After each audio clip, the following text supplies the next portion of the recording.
Hey there, comic book friends and fiends. It's Rob here in front of the Great Wall. I just got back from an old school comic book show. I think we better take a look.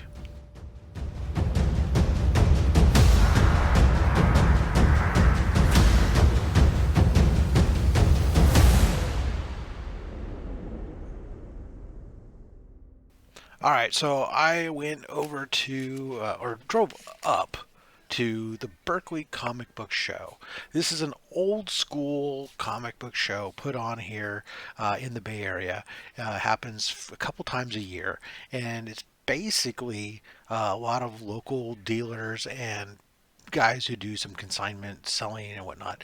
Anyways, come there. They got a high school gym, tables, books. That's it. No pop culture stuff, nothing crazy. It's $10 to get in the door and then go to town. Had a great time while I was there. I didn't take any pictures. I really should have. That was dumb of me. But if you've seen a high school gym and filled it with folding tables, well, then you've seen them all. Ran into several YouTubers there, some other people I know from the comic collecting community. It was great to see some people. Some people I didn't even recognize, but they recognized me. That's great to be seen. Handed out a lot of OnlySlabs magnets for folks. But let's get into what we got. So now, I'm going to warn you.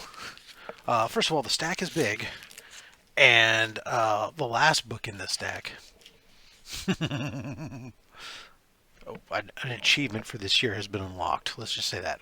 All right, so first up, this I picked up. It was $20.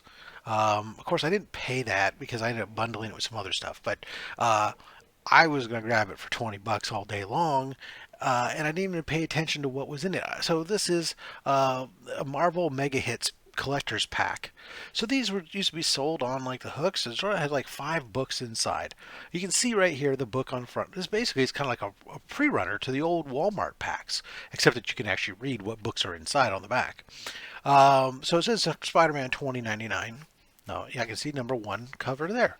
That's great. Now, I was thinking, Gary B sent me one of these. It was an X-Men 2099 number 1 on the front, and the books behind it were like X-Men 2099 number 2, number 3, number 4. So I just assumed it was like the first 4 or 5 issues of Spider-Man 2099.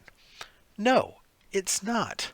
According to the back of this pack contains Spider-Man 2099 number 1, X-Men 2099 number 1, Doom 2099 number 1, Punisher 2099 number 1, Ravage 2099 number 1.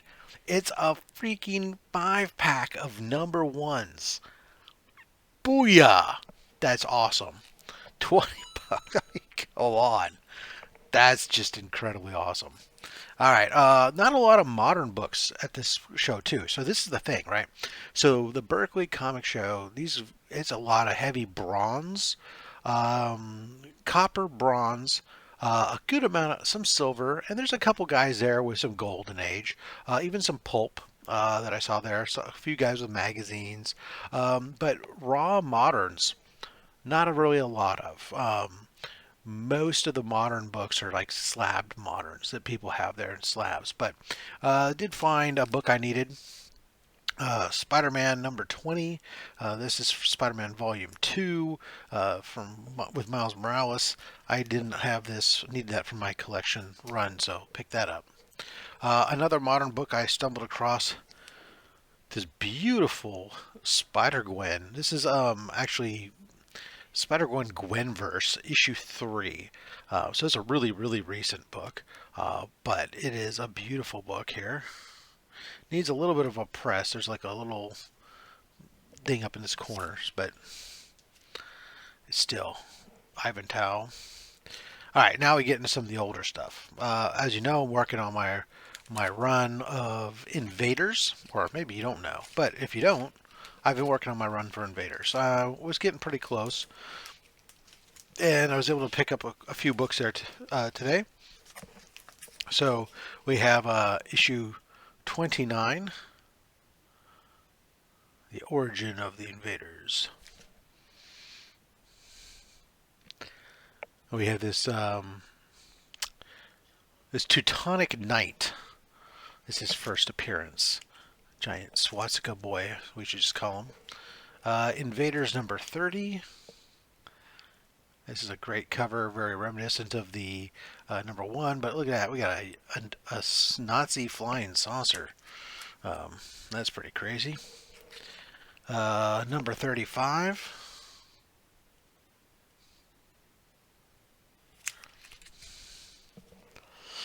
And issue 36, which even I was there, I didn't pay attention, and I ended up with 2 copies, but that's okay. The first copy I picked up wasn't very good. Second copy was better, so that's fine. So anyways, there you go. So that basically should get my Invaders run down to like 2 issues remaining. Oh, wait a second, there's one more. Invaders 38. So I think I need like 2 or 3 issues left for my Invaders run, so that's great. How about this one? Classics Illustrated, The War of the Worlds. This is phenomenal. Now this is a reprint. It's not the original printing of this. Classic Illustrated. That's the thing with these. They like printed these like over and over and over again, and they don't really. It's nothing from the front that tells you. You have to really kind of flip the page open inside to see what it is. But this is one of the later printings from the 68, I think it was. But this is in very fine condition, so it's great. It's War of the Worlds, and basically it's just a comic book telling of the story. Being sci-fi, who couldn't want that? Pick a couple issues from my Batman run, Batman 310. The Gentleman Ghost there. Batman 259, this 100-page special. And Batman 296. A Scarecrow cover there. So not a lot of Batman, but picked up some. Most of the Batman that people had there was... I don't know. There was a fair amount of stuff that was like in the low 200s, high 100 range, which I saw, which is great, but I'm not picking that stuff up right now. I'm not sure I'm going to. But All Crime Comics number 3. Now this is I picked this up because this is Bruce Timm's cover art. All Crimes number 1 I got and have it signed by Bruce Timm. It's only a 3-issue set of stories. It's just more Bruce Timm goodness. I really picked it up from Bruce Timm.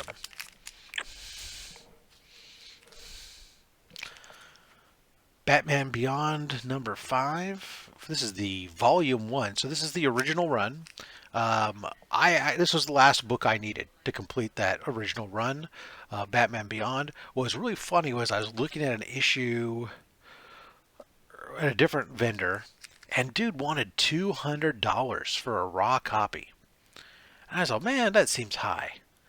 There's no reason I can think of why issue 5 would be, a raw book should be $200.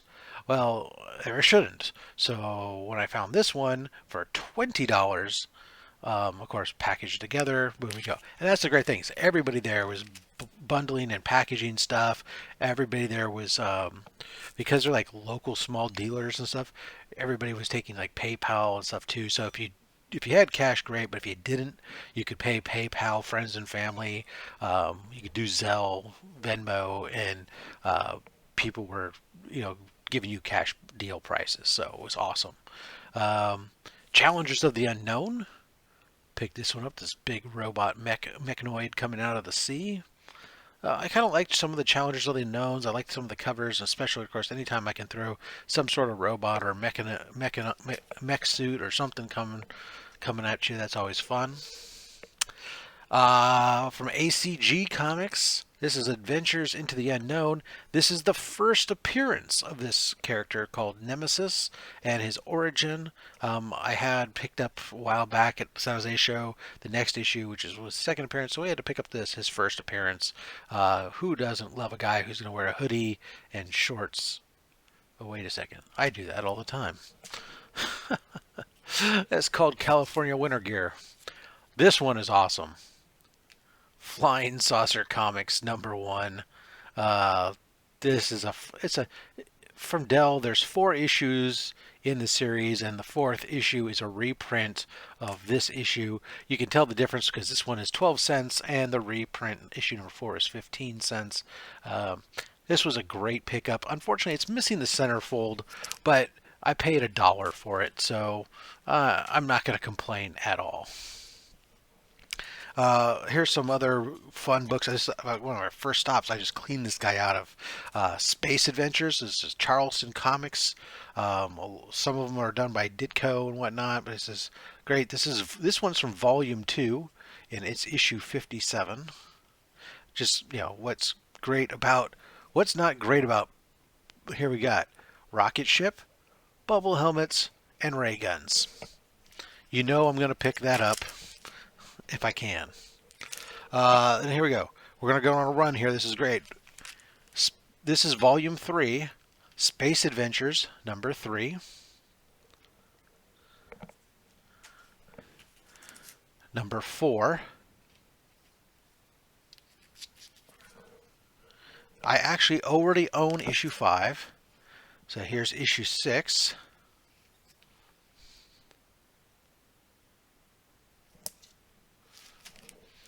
Issue 7.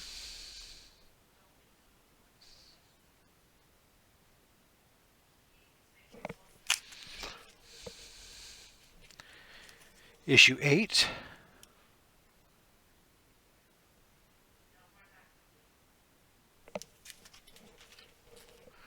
Issue 9.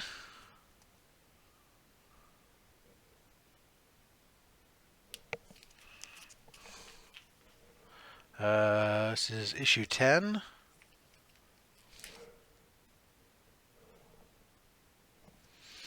And then I have issue 11. And so this is issue 12. And that just leaves issues 1, 2, and 13 for me to pick up of this 3rd volume. So yeah, that was great. I mean, I picked up a bunch. Those were all super cheap. Picked them all up for $40 for the whole set there. Love some Space Adventures.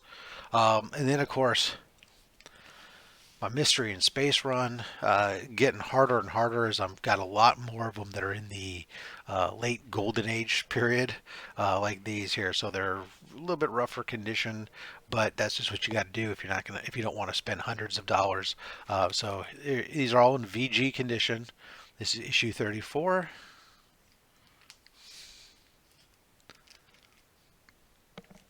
Boom. Issue 33.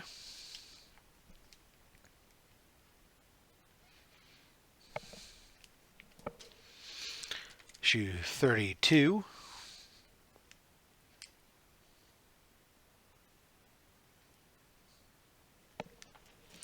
Issue 31.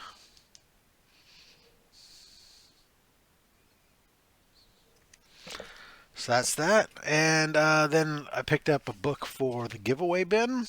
This is Spyman #1. And if you don't know this is Steranko's very first book and first artwork right here published. So I already have a copy that's slabbed. I found this in the bin. Somebody didn't know what they had, and based on the price they were asking, so I picked it up, and we'll give that book away. So that's like 99. Oh, it's everything except for one book. So then, as I'm walking around towards the end, there's a gentleman there. He's got some good books up on his wall, some various different things. So he's got these two sets of plastic bins that say Silver Age books, 20% off marked price. All right, let's take a look and see. I'm flipping through there. There's a bunch of early ASMs. Matter of fact, I see one guy who's going through. So one guy had just gone through the bin, and he was buying some early ASM books. And I'm like looking and going, okay, well, there were books I already had. It wasn't a big deal. But, oh, okay, so there's some sub 100 stuff in there. And then as I'm flipping through, here's issue 15. So issue 15, first appearance of Craven the Hunter. So now this book, it has tape on the cover, and obviously it's in super rough condition. It's a .5 all day long. It's a poor condition book. Um, the cover's barely hanging on. I've taken this out and I've checked through it, um, but it's there. And as I'm going for as all I have left are some of these very this is the highest number I had. So now number 14 is the highest number I still need to get on my run. These are not inexpensive books. So when I can find one at a shop on the floor, and the dude was asking, so on a .5, fair market value on that book is 375. This guy was asking 325, but it was then 20% off of that. So you end up getting it for more than $100 below the fair market value. Um, that is an opportunity that I have to take because I'm not going to get a chance to get one of these last remaining books at a price that was basically 3 years ago's price today, right? So I'm super happy to pick this up. Craven the Hunter, first appearance.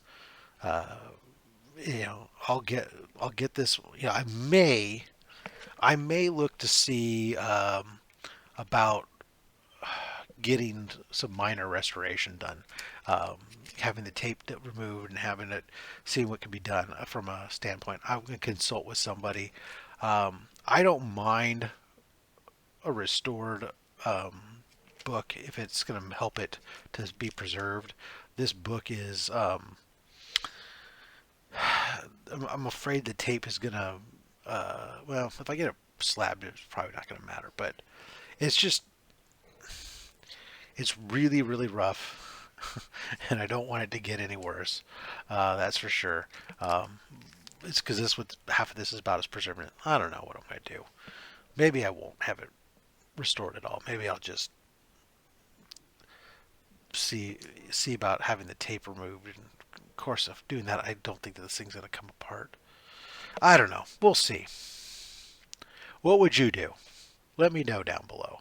Would you just leave it as is? I know some of you are going to tell me I just leave it in the Mylar and not touch it, but you know I'm going to have it slabbed. So, would you just slab it as is? Would you try to have it conserved, or would you try to have it restored? Rather than, because I mean, what if I can get it restored 2.0 or 2.5 instead of a point 0.5? I don't know. Does that matter to you? Let me know. And guys, I really appreciate you guys. Remember, the whole mission of this channel here is for Comics Curing Cancer. All the revenue that we generate goes to Comics Curing Cancer, whether that's from ad revenue, whether it's from memberships, whether it's for the super thanks stickers, whatever. So please go ahead and hit that thumbs up button. Let other people know that you like this video. Let YouTube know that you like this video, so that way other people who like some of the stuff that you like will be suggested this video, and we can get some more ad revenue for the Comics Curing Cancer. Hit the subscription button if you're not a subscriber. If this is your first time checking this out, I'd appreciate it. And what the heck, you might even consider becoming a channel member. All the channel membership fees, again, going to Comics Curing Cancer. All right, guys, thank you all very much. Thank you. I can't. Everybody at the Berkeley Comic Show. Holy cow, this was awesome. I got myself one of my. Gosh. All right, until next time, collect what you want. Don't listen to me. I mean, I'm just a fat man with a fat stack of comics and a fat opinion. Thanks for watching.